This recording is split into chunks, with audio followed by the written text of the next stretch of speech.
Hello, this is Chris from Palatech, and on this video we are going to learn how to add a content ticker to our site using the Essentials add-ons for Elementor plugin and the Elementor page builder. First, we need to go over to the left bar where it says plugins. We are going to click on add new, and on the wizard search bar we are going to type add-ons Elementor. And this is the one we are going to use, the essential add-ons for Elementor. It will add some extra widgets to our site, among them the content ticker, and we are going to click on install now, and then we are going to click on activate. So now we are going to the name of the site and we are going to click on visit site, and on the top bar here we are going to click on edit with Elementor. So here we are. Now we are going to scroll down to an open section like this one, and on the search widget we are going to type content, and this is the one we are going to use, the essential add-ons content ticker. So we are going to click with the left mouse button, drag and release on the section. So this widget, it will allow us to make a tag like this one. So by default it says what is trending today on our site, and it's showing here the list of posts I have made on the site. So we have the ticker type dynamic, or it could be a custom, but the custom option is for the pro version of the essential add-ons. So we are going to change the tag to what's trending today to popular. We are going to type popular, and we are going to move to the dynamic content setting. So we have a source here, which are the posts, and we can select the author like this, add some categories if we have for our post, tags and formats, and we could exclude some of the pages and the posts if we want to. So we have the number of posts per page. So we have 4 posts and it's showing 4 of them here. If we move it to 3, for example, it will show only the 3 posts. So we have an offset, and we can order by date, last modified date, parent ID, random, comment count, menu order, title, post author and ID. So we are going to use last modified date, and we are going to leave it only descending order. But we could, if we want to change the source, as you can see, to post, pages, events, or we can use manual selection. So we can search among our page and add them. As you can see, I have added 1, 2 and 3. So we have selected 3 posts per page, and we have added 3 pages. As you can see, they are showing us the last modified and the descending yes.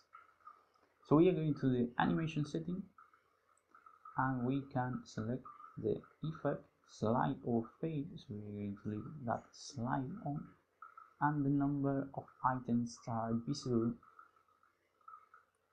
the gap between the items, and the speed of the slider. 400 milliseconds. It could be slower if you want. We're going to 600,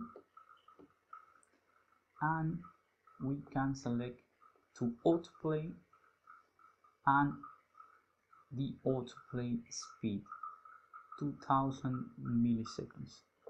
So we can select the option to pause on the hover or use an infinite loop, and the grab cursor when you hover over the slider.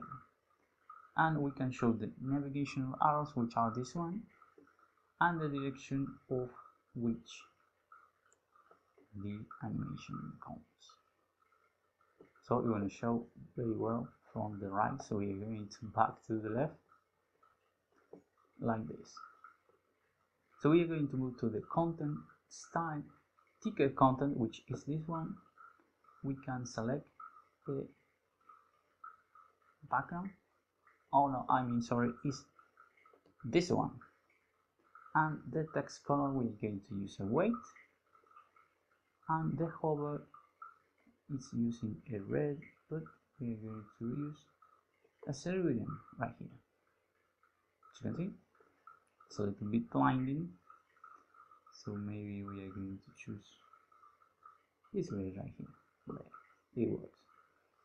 And we can change the typography. By default it comes with the theme font, and we can select the size, change the weight, transform it to uppercase and the like, and select and start decorations and the line height and the space. And we can add some padding if we want. So we are going to move to the tag style, which is this one this time, and we can change the background to white if we want, and the color of the letter we are going to choose a green like this one. And we can change the typography in the same manner, add padding, margin, and a radius to the bottom if we have any.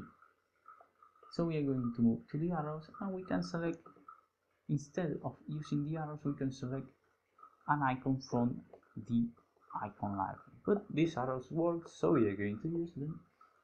And we can change the size of the arrows, as you can see, 25, and we can align the arrows a bit if we want to give them some separation like this, or move them. So maybe 5 and 50 looks good, and we can select the background color on the normal and on the hover for the arrows, which is transparent by default, as you can see, which is a pretty good idea. So we're going to leave them like that, and we could add some border if we want, but if you want you could change the color of the background and of the arrow like this. So we are going to leave the color white, and we could add a hover to, if we want, maybe a gray, so it could work on relation like that. And we can add some padding too. Well, once we have made all the changes we want to our content ticker, we need to save those changes by going to the lower left and clicking on the update button like this. So that's it. We have created a content ticker for our post pages, or what we want, in a quick and easy manner, using the essential add-ons for Elementor plugin and the Elementor page builder. If you like the video, subscribe to our channel and share with a friend who might need help on their sites. See you the next time on Paletech.